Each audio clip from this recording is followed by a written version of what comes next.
Hey guys, what's going on? Kapachi Reed here, and today I want to talk to you about three things that I think Bungie could do to make Destiny 2 the best game that it can be.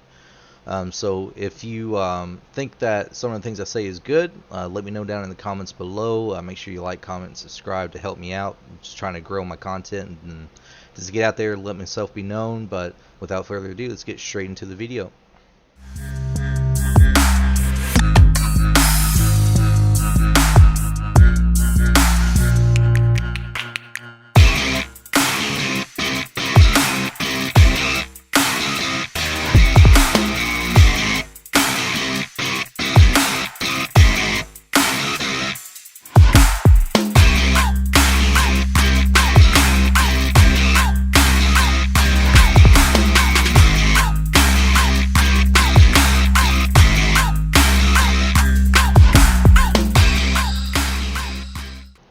So, three things that I think Bungie could do differently, and we're going to start off with number one here. Number one is that we got to change the new player experience within Bungie because I've personally brought on 3 to 4 people to try to play the game, and some of these guys are pretty serious gamers. Some people, like some of them, came from ESO, Elder Scrolls Online.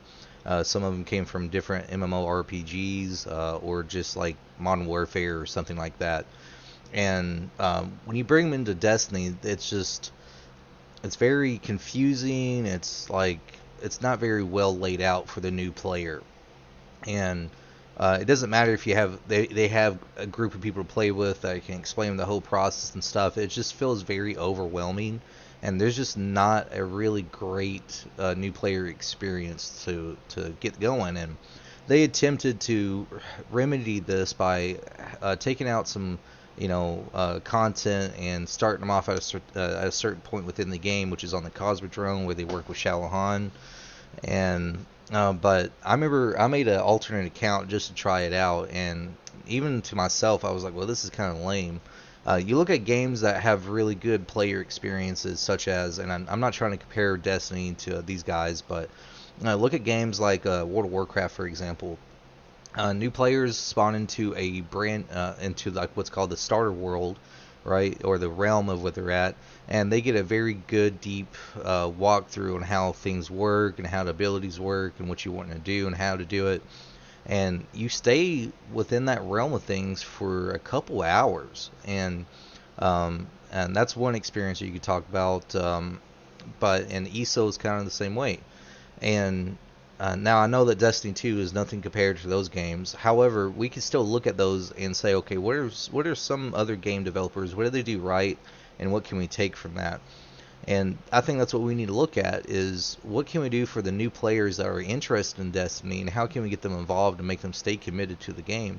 And that's where they fall off, right? Is it's not because the game is grindy, because people like that kind of content. What begins to drive people away is when it's convoluted and confusing, and that's exactly how I would explain the new Destiny 2 experience, new Destiny 2 experience for new players. So that's one thing that I think Destiny could do to greatly change how their game is played right now. Now, the second thing I want to talk about real quick is let's talk about craftable things within Destiny. So, this season they have released the opportunity for us to do craftable weapons, or excuse me, maybe last season or this season, I can't remember which. But so they gave us the ability to start doing craftable weapons, which is really cool. So I'm pretty sure it was season 17 actually that we got that, because you got like the mod and mini tool and stuff. And I think that's an awesome idea. It's a lot of fun. It's very grindy, but that's to be expected. If you want to have the best of the best weapon, you should have to work for it, which is fine. Um, but one thing I think that we could add to the game to make it even more exciting and fun is craftable armor and changing how armor works within the game. Not modifying it too greatly, but imagine this, for example, is that we have our in-game content, right? Something like Grandmasters and Master Raids, things like that. And imagine that just in any playlist that is like in-game kind of related. So you take the Glory playlist, Trials, Vanguard operations when it comes to Master Nightfalls and Grandmasters, Master Raids, or just regular raids in general. And imagine that collecting 5 armor pieces from a raid or from those playlists will grant you the opportunity to craft that specific kind of armor that you had, if it was legs or chest or arms or helmet, whatever. And that you can go craft that, and what you do, it starts out at a low level.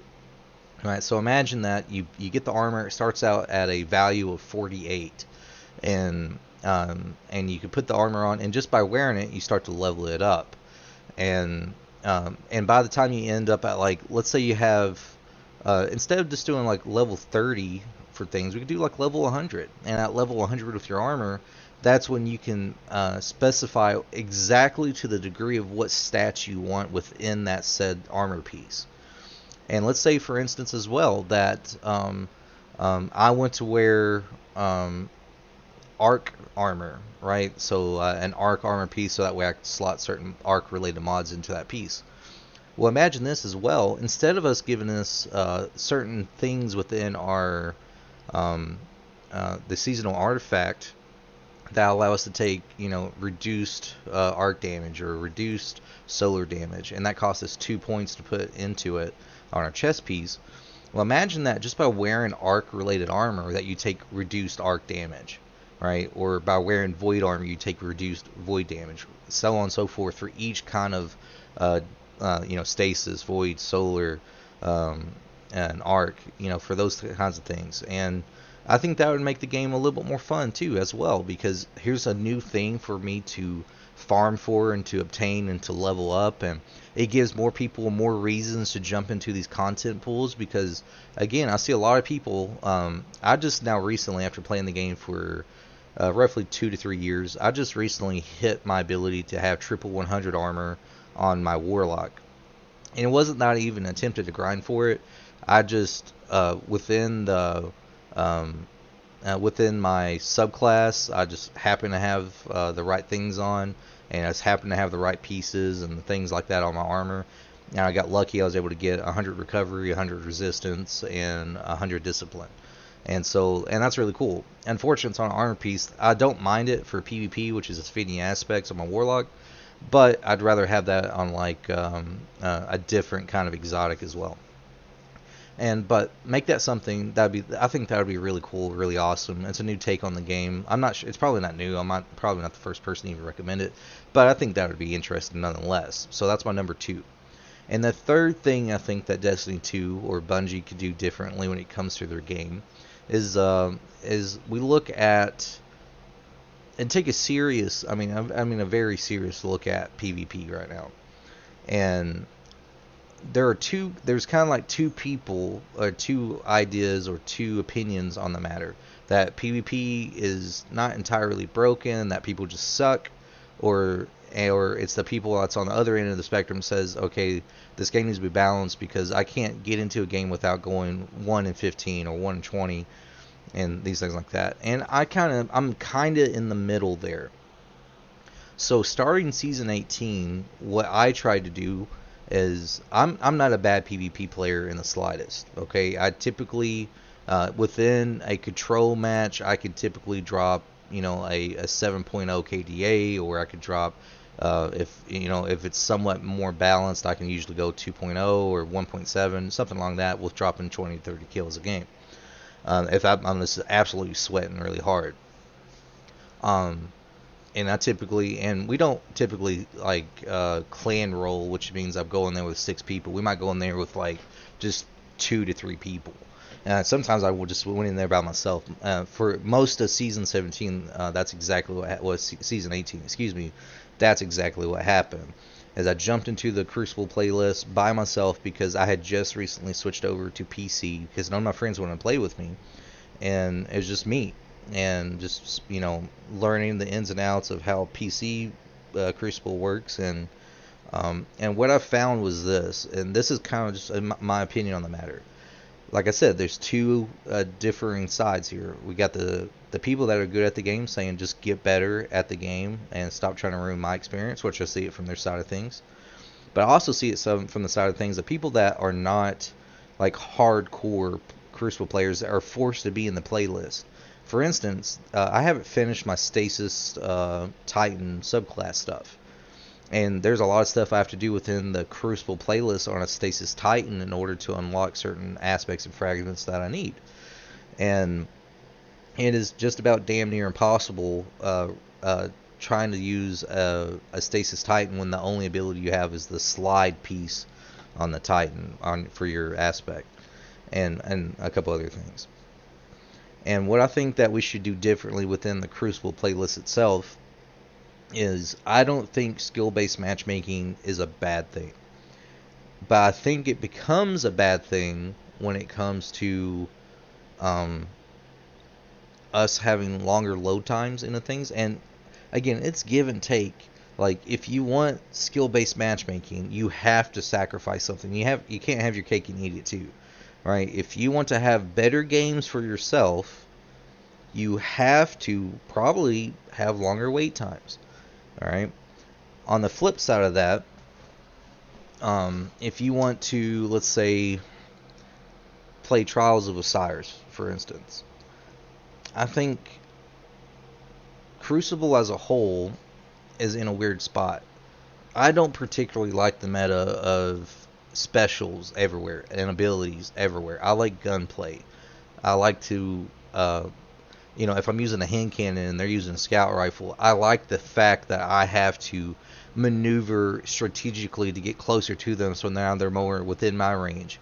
And now I have to deal with, I'm deeper in the pocket, so to speak, on the enemy team, so I have to, constantly be aware of my surroundings and how I'm going to outplay this and play that. That's what makes it fun for me, is the gunplay part of it. But when there is almost zero gunplay, when it's all ability and special ammo focused, that is kind of like my problem when it comes to Crucible. I did have a lot of fun within Crucible to certain degrees. Now, the one thing I say that I hated every moment of it was Trials of Osiris. And the reason for that is, a lot of us are aware of Destiny Tracker, and what I started doing was taking track of my Trials of Osiris games. And again, I'm not a bad player by any means of the word. And most of the time when I play Trials, I typically, I'd say 70 to 80% of the time go positive. But if I was in freelance, I would always get two of the biggest sandbaggers that's ever existed on my team. And it felt like I just had them on my back the whole time. And I'm trying to pull them to the finish line. And by the time we get to the finish line, it's just burnt, crisp bodies, and it's me being extremely and fatiguely worn out mentally and physically, right? And the enemy team just, they either 5-0'd us or went 5-4 or something, and that is not a fun experience. And not that I'm saying I should be the one winning by any means. No, it should be competitive, as Trial should be. However, that I feel like they need to take a deep look into Trials of Osiris, because I think Trials is plagued with a lot of cheaters, in my opinion, and it's not something I can prove. I believe that you go against a lot of people that use Chronos, or they use some kind of software altering thing to make their gameplay significantly better. And again, that's my opinion. I can't really prove it to a T, but that's just kind of how I feel about it. And so again, that's just something that I think that we could do differently within Destiny to make it a better game. And here's the catch, guys. I'm not here to complain about the game. I think Destiny is a great game. I think the developers do work hard on the game itself, but there is always things that we could do to better the game. And as the players of the game, it's important for us to voice the things that we like, the things that we don't like, the things that we think we could do better, and that's exactly what this video is. This is not Kenpachi complaining that the game sucks, you should uninstall it and all this other stuff. I'm saying that the game is fun when it comes to a lot of things, but a lot of other things could be different as well. And again, I'm not one of these streamers that is best of the best, and that's why a lot of people won't watch me, is because I'm not Aztec Cross, I'm not Houndish, I'm not all these guys, and they've put their time and energy to be at where they're at right now, and so I have a lot of respect, and hats off to them.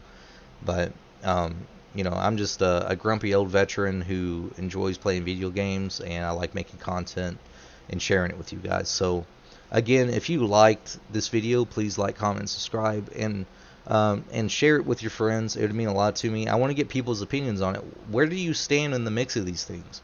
Do you agree with me that Trials of Osiris is the sweatiest, most annoying thing you've ever experienced, and that you can never ever go flawless because you're always getting these people that are carrying people through, and at 6 wins they reset their card, and you feel like you can't win a gunfight because people are shooting ace of spades at half the speed of light, and so on and so forth?